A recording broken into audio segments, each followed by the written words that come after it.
The following is a production of God Sounds Incorporated. For more information on our voiceover services, please go to godsounds.com. God Sounds, where faith is heard.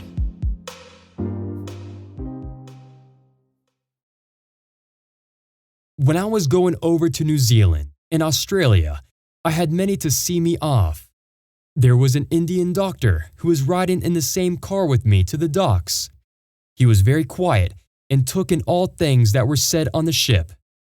I began to preach, of course, and the Lord began to work among the people. In the second-class part of the ship, there was a young man and his wife who were attendants on a lady and gentleman in the first class.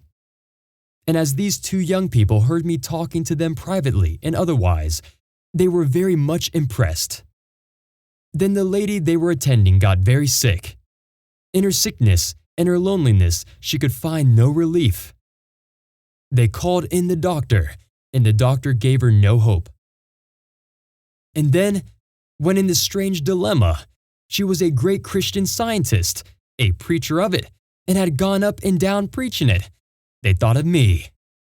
Knowing the conditions and what she lived for, that it was late in the day, and that in the condition of her mind she could only receive the simplest words, I said to her, "Now, you are very sick, and I won't talk to you about anything save this. I will pray for you in the name of Jesus, and the moment I pray, you will be healed." And the moment I prayed, she was healed. That was this like precious faith in operation. Then she was disturbed. Now, I could have poured in oil very soon, but I poured in all the bitter drugs possible, and for 3 days I had her on cinders. I showed her her terrible state and pointed out to her all her folly and the fallacy of her position.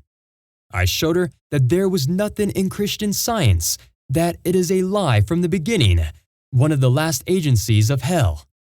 At best a lie, preaching a lie, and producing a lie.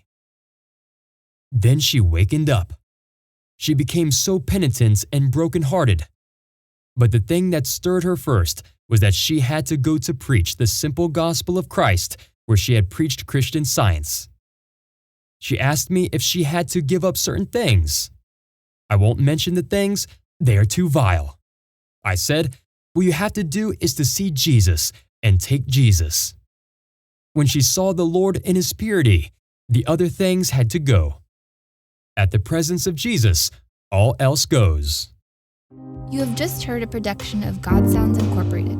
To support our ministry, you may purchase this audiobook at any of the following retailers: audible.com, amazon.com, or the iTunes Store.